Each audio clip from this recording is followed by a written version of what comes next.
Hello PS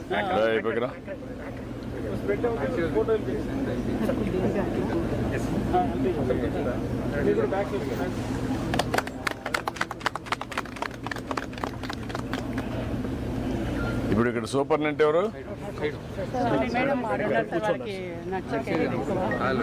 లేకపోతే ఎట్లమ్మా surgery చేసుకొని ఎంత చెత్త అంతా ఏంటి డెబ్రీస్ అంతా విన్నమ్మా అన్నమాట. నువ్వు అవన్నీ చెప్పొద్దు, నీకు తెలియదని చెప్పి ఒప్పుకుంటాను కానీ because it has to go total revamping I'm telling you. అది ఆ అప్రోచ్ వస్తే తప్ప మనకు భవిష్యత్తులో దీనికి ఒక ఇది రాదు.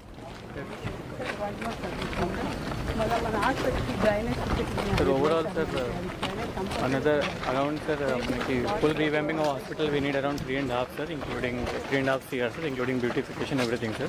So, sir, one work is spent, sir. Slowly manage to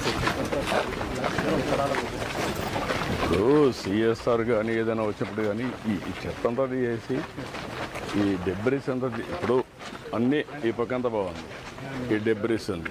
what is the impression? That is where నీ సర్ప్రైజ్ ఇన్స్పెక్షన్. ఇది ఇంక రాబోయే రోజు అదే వస్తా, ఇక్కడనే మేము పట్టుకుంటా. Overall I want to have impact. ఒకప్పుడు ఇదే చేసేవాడిని, అది చేశాను కాబట్టి మొత్తం సెట్ అయ్యేది నాకు. ఇప్పుడు ఇది ఈవిడ బాధ్యత, ఆవిడేమంటే అదే డబ్బులు లేవంటుంది. Superintendent how to make use of money. ఒక అడ్వైజరీ కమిటీ, దానికి అడ్వైజరీ కమిటీ ఆర్నమెంటల్. చూశారు కదా ఇప్పుడు everybody is asking what is my power, nobody is bothered what is my duty. Duty కానీ జ్ఞాపకం ఉంటే ఈ పవర్స్ అన్నీ సద్వినియోగం అవుతాయి.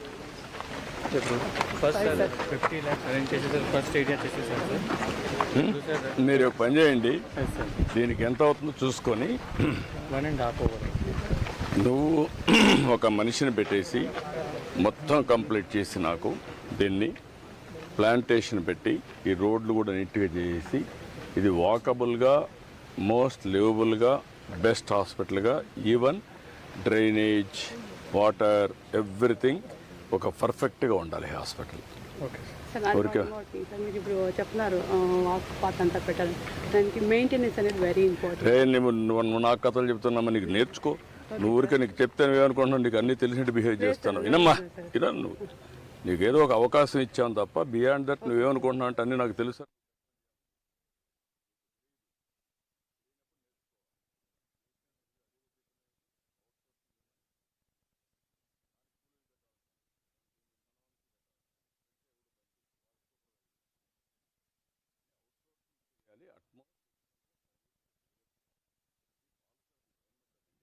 ప్రతి ఒక్క ఎక్విప్మెంట్ కూడా సిటీ స్కానింగ్ పెట్టారు, అవుట్ సోర్సింగ్ పెట్టమంటారు. లేకపోతే నేను పెట్టానుకో మీరు 2 రోజులు రిపేర్ చేస్తారు, దాన్ని పని చేయకుండా చేస్తారు. ప్రైవేట్ కూడా వస్తుంది.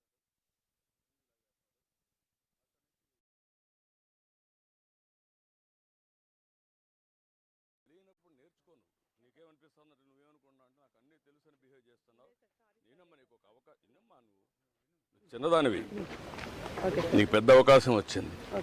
వచ్చినప్పుడు నువ్వు నేర్చుకో. చెప్పకపోతే మీరు అనుకుంటారంటే అందరూ నేను క్యారీ అయిపోతుంది అనుకుంటారు. అంతా నేర్చుకొని ఏం చేయాలో నేర్చుకుంటా ఉండండి, అప్పుడే మనకి న్యాయం జరుగుతుంది.